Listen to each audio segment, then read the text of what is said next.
एक बहुत ही भोला भाला सा आलसी लड़का था। वह कोई काम नहीं करना चाहता था, बस खाना खाता, घूमता और सोते रहता था। एक दिन उसे किसी ने बताया कि एक आश्रम है जहाँ पर कुछ नहीं करना पड़ता है और हर दिन 2 समय का खाना और नाश्ता मिलता है, तुम वहाँ जाकर के रहो। उस आलसी लड़के ने सोचा कि ये तो बहुत ही बढ़िया है और वह उस आश्रम में जाकर रहने को सोचा और फिर वह भोला भाला आलसी लड़का अपना सारा सांसारिक जीवन छोड़कर उस आश्रम में जाकर रहने लगा। आश्रम में गुरुजी रहते थे। वह कुछ समय सबको प्रवचन देते हैं। वह आलसी लड़का सुनता था, बाकी समय आराम करता था और फिर भरपेट खाना खाकर सो जाता था। ऐसे ही उस लड़के का दिन गुजरता गया। एक दिन उस आश्रम में कुछ भी नहीं बना। नाश्ते के समय नाश्ता नहीं मिला। उसने सोचा नाश्ता नहीं मिला, भोजन तो मिलेगा। अब भोजन के समय भी उसे भोजन नहीं मिला। लड़का दौड़ करके गुरुजी के पास गया और उसने पूछा कि आज भोजन क्यों नहीं बना। गुरुजी ने कहा कि बेटा, आज एकादशी है और जितने भी आश्रम के सदस्य हैं उनका उपवास है और तुम्हारा भी आज उपवास है, आज भोजन नहीं बनेगा। वह लड़का आलसी था और उसे भूख भी बहुत लगता था। उसने गुरुजी से बोला कि मैं उपवास नहीं रहूंगा, मुझे भूख लगी है, मैं खाना खाऊंगा। गुरुजी ने बोला ठीक है, जाओ भंडारे में से सामान लेकर के आओ और आश्रम में नहीं बाहर ले जाकर के बना लो, लेकिन याद रखना भोजन बनाने के बाद सबसे पहला भोग भगवान को लगाना और फिर तुम प्रसाद पाना। वह लड़का बोला ठीक है और फिर अनाज लेकर नदी की ओर पहुंचा। भोजन पकाने लगा, तैयार हुआ। उसके बाद कहने लगा कि भगवान श्री राम आइए, पधारिए, भोग लगाइए। अब जब उसे लगा कि भगवान तो आ नहीं रहे हैं तो फिर कहने लगा कि मुझे मालूम है आपको तो अच्छा खाने की आदत है, मैं बना नहीं पाया और मुझे अच्छा भोजन बनाने भी नहीं आता, लेकिन जो भी रूखा सूखा बना है आकर खा लीजिए। भगवान श्री राम उसकी सरलता पर बहुत ही प्रसन्न हुए और उस लड़के को दर्शन दे दिए। उसने देखा कि भगवान श्री राम आए हुए हैं और उनके साथ में माता सीता भी आई हुई है।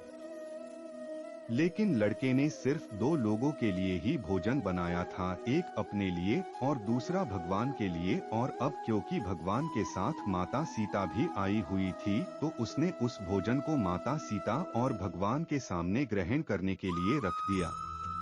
लड़का आश्रम गया, दिन बीतता गया और फिर एकादशी का दिन आया और इस बार उसने 3-4 लोगों के लिए अनाज लेकर के खाना बनाने के लिए नदी के किनारे पहुंचा और उसने बड़े प्रसन्नता से भोजन बनाया और इंतजार करने लगा कि प्रभु आइए और भोग लगाइए। इस बार लड़का देखता है कि भगवान श्री राम पूरा राम दरबार लेकर के आए हैं, जैसे माता सीता, लक्ष्मण, भरत, हनुमान जी और सभी लोग आए हैं। लड़के ने 3 से 4 लोगों का भोजन बनाया था और इस बार भी भोजन कम पड़ गया। लड़के ने निराश होकर भोजन को प्रभु के आगे रख दिया। उन्होंने भोजन किया और फिर चले गए और इस बार भी लड़का फिर से भूख रह गया।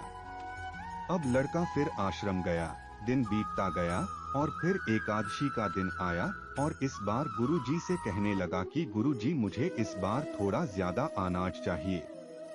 गुरुजी सोचने लगे कि यह इतना सारा अनाज का करता क्या है, कहीं इसे बेचता तो नहीं है। फिर उन्होंने कहा कि ठीक है, भूख से परेशान रहता है। लड़के ने कहा कि नहीं गुरुजी, मैं भूख से परेशान नहीं रहता हूँ, प्रभु के साथ बहुत लोग आते हैं, उनको भी तो। गुरुजी को लगा कि लड़का पागल हो गया है, लेकिन गुरुजी ने सोचा कि चलो एक बार चलकर देखते ही कि लड़का इस अनाज का करता क्या है। वह भोला सा लड़का अनाज लेकर के नदी के किनारे पहुंचा और इस बार भोजन बनाया नहीं। उसने सोचा कि प्रभु हर बार ज्यादा लोगों को लेकर के आते हैं, इस बार वह जितने भी आएंगे खुद बना करके भोग लगा लेंगे और फिर प्रेम से प्रभु को बुलाने लगा। गुरुजी ये सब छुपकर देख रहे थे कि ये भोजन तो बनाया नहीं और प्रभु को बुला रहा है। लेकिन लड़के ने देखा कि इस बार प्रभु के साथ बहुत से लोग आए हुए हैं, तो उसने प्रभु के सामने हाथ जोड़ करके कहा कि प्रभु माफ करना, आप बहुत सारे लोग आते हो, मुझे संख्या पता नहीं होती है और मेरी हिम्मत भी नहीं होती सारे लोगों के लिए भोजन बनाऊं। आप स्वयं आइए, बनाइए, खाइए और भोग लगाइए। प्रभु मुस्कुराते हैं और अपने साथ आए सभी लोगों के साथ मिल करके भोजन बनाते हैं।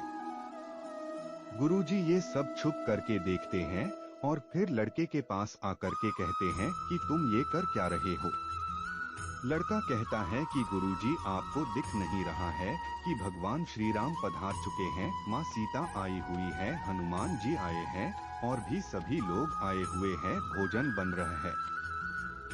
गुरुजी ने बोला कि पागल हो गया है, मुझे तो कोई दिख नहीं रहा है। लड़का गुस्सा हो गया और बोला, प्रभु आप ये क्या कर रहे हो, एक तो मुझे भूखा रखा है और गुरुजी को दर्शन नहीं दे रहे हो, जो मुझे पागल समझ रहे हैं, कृपा करके गुरुजी को दिख जाओ। भगवान बोले, नहीं, मैं इन्हें नहीं दिख सकता। लड़का बोला, क्यों नहीं दिख सकते, मेरे गुरुजी तो बहुत महान है, बहुत बड़े ज्ञानी और ज्ञाता है। भगवान बोले, हाँ ज्ञानी और ज्ञाता होंगे, लेकिन तुम्हारी तरह सरल नहीं है। जो सरलता तुम में है वो तुम्हारे गुरुजी में नहीं है। लड़के ने ये बात गुरुजी से कह दी कि भगवान श्री राम कह रहे हैं कि आप में सरलता नहीं है, आप मेरी तरह सरल नहीं हैं, इसलिए आपको नहीं दिख सकते। गुरुजी की आंखें नम हो गई और रोने लगे कि और बोले कि बिल्कुल सही कहा, मेरे अंदर तुम्हारे जितना सरलता नहीं है, और फिर माफी मांगने लगे। फिर भगवान ने गुरुजी को भी दर्शन दिए।